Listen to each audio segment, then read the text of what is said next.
ఈ వేదిక మీద ఉన్నటువంటి మాజీ శాసనసభ్యులు శ్రీ దాట్ల సుబ్బరాజు గారికి, అదేవిధంగా మా జనసేన పార్టీ రాష్ట్ర పిఎస్సి సభ్యులు శ్రీ పితాని బాలకృష్ణ గారికి, పార్లమెంట్ ఇన్ఛార్జ్ శ్రీ హరీష్ మాధురి గారికి, రాష్ట్ర అధికార ప్రతినిధి శ్రీ మోక ఆనంద్ సాగర్ గారికి, రాష్ట్ర కార్యదర్శి శ్రీ నాగి నాగేశ్వర గారికి, అలాగే వేదిక మీద ఉన్న పెద్దలందరికీ నా నమస్కారాలండి. అదేవిధంగా వేదిక ముందున్న నా ఎస్సీ సోదరులందరికీ నా జై భీములు తెలుపుకుంటూ, ఈ దగా మోసం రెడ్డి, ఈ జగన్మోహన్ రెడ్డి మన ఎస్సీ ఓట్లతో గద్దెనెక్కి ఈరోజు కోనసీమ అంబేద్కర్ జిల్లా ప్రకటించేశాం, విజయవాడ నడిబొట్టిన అంబేద్కర్ విగ్రహం పెట్టేశాం, మేము దళితుల్ని హత్యలు చేసి డోర్ డెలివరీలు చేసిన ఈ సిగ్గులేని దళిత ఎమ్మెల్యేలు కానీ, ఈ సిగ్గులేని దళిత హోమ్ మినిస్టర్ కానీ నోరు మెదపదు. వీళ్ళందరూ నా కాళ్ళు కాడ ఉన్న బానిసలు, ఈ సిగ్గులేని వాళ్ళని చెప్పి ఒక దళితుల్ని చేతగాని వాళ్ళ కింద, దద్దమ్మల కింద చేసిన ప్రభుత్వం ఏదైనా ఉందంటే అది వైసీపీ ప్రభుత్వం అని నేను ఘంటాపదంగా చెబుతున్నాను. ఎందుకంటే దళితుల్ని చంపి డోర్ డెలివరీ చేసిన వ్యక్తిని, ఈ అనంతబాబుని అరెస్ట్ చేసి అతను బెయిల్ మీద వస్తే ఊరేగింపుగా తీసుకొచ్చాడు ఒక మంత్రి గృహప్రవేశానికి ఆహ్వానించాడు. మన సాక్షాత్తు జగన్మోహన్ రెడ్డి ఆ వ్యక్తిని భుజం మీద చేసి నువ్వు ఇంకా చంపేతా ఉండు, నేను రక్షిస్తా ఉంటానని చెప్పి భరోసా ఇచ్చాడు. అలాంటి ఈ జగన్మోహన్ రెడ్డి ప్రభుత్వానికి మన ఎమ్మెల్యేలు, మన మంత్రి అయినటువంటి విశ్వరూప్ గారైనా ఇంకా అనురాధ గారైనా ఒత్తాసు పలికి బానిసల్లాగా దళితులు చిన్న చూపు చూసిన నోరు మెదపడి కొచ్చెల్లాగా ఈ మంత్రులకి రాబోయే ఎన్నికల్లో సరైన గుణపాఠం చెప్పాలని నేను సభాముఖంగా కోరుకుంటున్నాను. అంతేకాకుండా 2 నిమిషాలు తీసుకుంటాను. కొంచెం కంగారు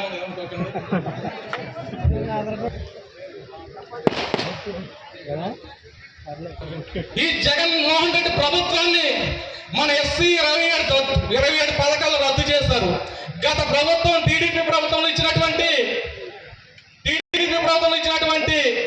ఇన్సూరెన్స్ చంద్రన్న బీమా, అది కుటుంబంలో ఎవరు చనిపోయినా సరే అందరికీ వర్తించేది.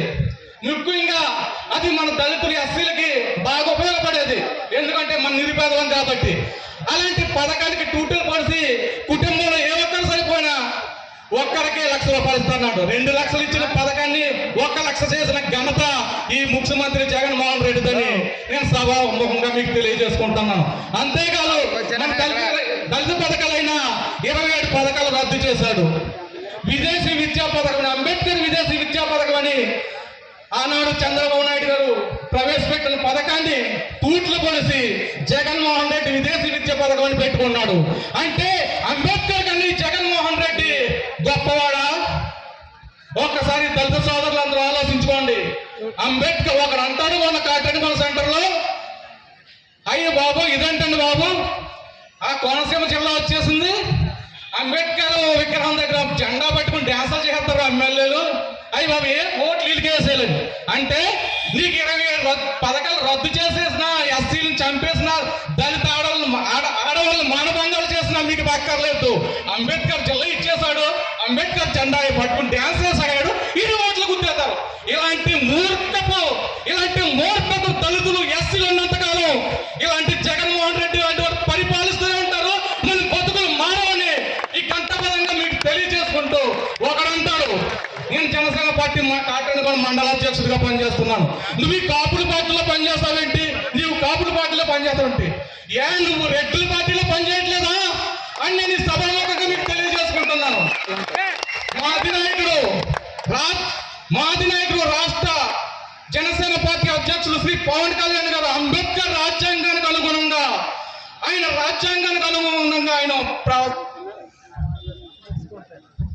పార్టీని నడిపిస్తున్నాడు. అదేవిధంగా మన మాజీ ముఖ్యమంత్రి దామోదరం సంజయ్ రాయ్ గారికి ₹1 కోటి నిధిని ఆయన సమకూర్చాడు. దళితులకు యాచించే వాళ్ళు కాదు, పెట్టే వాళ్ళకందని మేనిఫెస్టోలో ప్రతి దళితులకు 10 లక్షల రూపాయలు బీమా, 10 లక్షల రూపాయలు లోను, అదే ఇన్సూరెన్స్ కాదండి, చదువుకున్న యువతకి 10 లక్షల రూపాయలు పెట్టుకుని చిన్న చిన్న వ్యాపారాలు చేసుకోవడానికి ఇస్తానన్న నాయకుడు మా పవన్ కళ్యాణ్ గారు. ఎంతసేపు అమ్మఒడి ఇస్తున్నాడు, నాన్నపుట్టింది లాగేసుకుంటున్నాడు, మహిళలకి ఆసరా అంటున్నాడు, అయ్యి అంటున్నాడు. కానీ కరెంట్ బిల్లులు ఎంత వస్తున్నాయి? 60 రూపాయలు ఉన్న మద్యం సీసాలు పట్టుకెళ్ళి 200 రూపాయలు చేశాడు. ఈ రోజు కూలి పనికి వెళ్ళి 400 రూపాయలు తెచ్చుకునే దళితులు ఈ రోజు ఇదివరకు ఒక కోటరేసి పడుకునేవాడు. అలాంటి వాడు ఈ రోజు 3 కోటలు తాగుతున్నా సరే నాకు గాడికి ఎక్కట్లేదు అంటున్నారు. ఈ సభలో చాలా మంది దళిత సోదరులు తెలుసుకోవాల్సిన విషయం, మనకి ఒక చేత్తో పెడుతున్నాడు, ఒక చేత్తో లాగేసుకుంటున్నాడు. ఇది దాగా మోసం రెడ్డి. కాబట్టి రాబోయే ఎన్నికల్లో జనసేన తెలుగుదేశం పార్టీ అభ్యర్థులను బలపరిచి ఈ జగన్మోహన్ రెడ్డిని అందపాతాలకు తొక్కాలని దళితులందరూ ఏకమై ఒక్క ఓటుని జగన్మోహన్ రెడ్డిని పాల్గొనాలని కోరుకుంటూ నాకు ఈ అవకాశం ఇచ్చిన సభాధ్యక్షులు నమస్కారం తెలుసుకుని సెలవు తీసుకున్నాను. జై జగన్.